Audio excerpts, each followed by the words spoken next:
লোকসভা নির্বাচনে বিজেপি থেকে দায়িত্বপ্রাপ্ত ত্রিপুরার প্রভারী অবিনাশ খান্না রাজ্যে এলেন সোমবার। সন্ধ্যায় সাংবাদিক সম্মেলন করেন প্রদেশ বিজেপি কার্যালয়ে। পরে বৈঠক করেন দলের কর্মী সমর্থকদের সাথে। সাংবাদিক সম্মেলনে বিজেপি সরকারের উন্নয়নমুখী কার্যকলাপ তুলে ধরেন তিনি। পাশাপাশি তীব্র কটাক্ষ করেন মহাজোটের। দোরগোড়ায় দেশের লোকসভা নির্বাচন কমিশন ভোট গ্রহণের দিনক্ষণ এখনো ঘোষণা না করলেও প্রতিটি রাজনৈতিক দলে যে যার মতো করে প্রচার শুরু করেছে। রাজনৈতিক তথ্যবিজ্ঞ মহলের অভিমত, এবারের লোকসভা নির্বাচনে মূল লড়াই হবে বিজেপি বনাম মহাজোটের। মহাজোট ইতিমধ্যেই তাদের মহড়া দিয়েছে কলকাতায়, তবে পিছিয়ে নেই বিজেপিও। পৃথক পৃথকভাবে রাজ্যগুলিতে ইতিমধ্যেই দলের হেভিওয়েটদের নিয়ে একপ্রস্থ প্রচার সেরে নিয়েছে দল। ত্রিপুরাতেও গত কিছুদিন আগেই দলের পৃষ্ঠা প্রমুখদের ভোকাল টনিক দিয়ে গেছেন বিজেপির সর্বভারতীয় সভাপতি অমিত শাহ। পাশাপাশি প্রায় প্রত্যেক দিনেই দলের নেতৃত্বদের নিয়ে চলছে ঘরোয়া বৈঠক।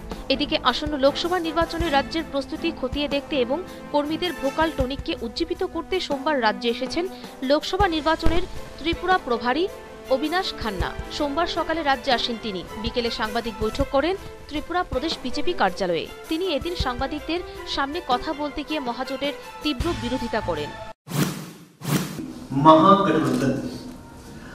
महागठबंधन में जो पार्टियां शामिल हो रही हैं वो पार्टियां हैं जो कांग्रेस में के साथ, कांग्रेस में वो दल कभी थे, उनके नेता थे और कांग्रेस की विचारधारा का विरोध करते करते वो अलग पार्टियों ने बनाई। आज वही पार्टियां फिर अपनी उस विचारधारा को भूलकर कांग्रेस के साथ मिलकर एक महागठबंधन बनाने की कोशिश में है। लेकिन ना उनके पास कोई नेता है, ना उनके पास कोई नियत है, ना उनके पास कोई नीति है। सिर्फ তিনি বলেন, বিজেপি সরকার 4.5 বছরে যে কাজ করেছেন সেই কাজের জন্য বিদেশেও এই সরকার প্রশংসিত। পাশাপাশি মোদী সরকারের আমলেই দেশে অর্থনৈতিক বিকাশের হার বেড়েছে বলে দাবি করেন তিনি।